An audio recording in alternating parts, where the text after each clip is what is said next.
Hi everyone, I'm Alex from Tartu, Estonia, and I'd like to talk to you today about IGEO7 and DGGRID. If you have heard of H3 as this new type of spatial indexing system, this is a equal area alternative for H3 basically. So if you're interested in DGGS, discrete global grid systems in general, come talk to me or to Jerome there. Or visit the website. It's a collection of all sorts of interesting things, just for you as a little bit of a background. H3 has been super successful, but it has one particular thing. The way it was designed is that it has a couple of distortions. So every 100 kilometers, after a few hundred kilometers, the time would, the size of the cells will change up to like 2 times.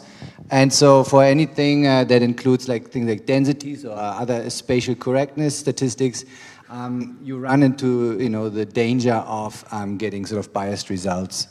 There's a bunch of other DGGS, discrete global grid systems, that might have certainly better spatial statistics. For example, something called IGEO7 or any IGEO or IVIA, Jerome, global grid systems that partition the Earth into actually equal area systems.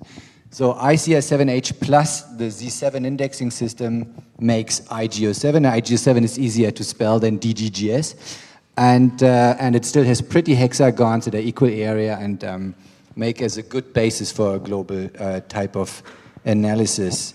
How can you use it today? There's actually 2 implementations already, which is great.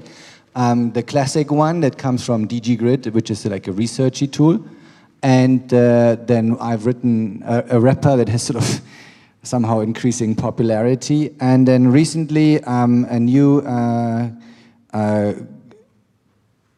global abstraction library for discrete global grid systems, DGGRID, also implemented the same indexing system. So they're compatible, which is great. Ideally, you can use those things for the typical, geospatial workflows where you do your indexing into cells, like tabular workflows. So you don't need a geometry column like in DGGS, and that's pretty much it. Yeah, I just wanted to mention that.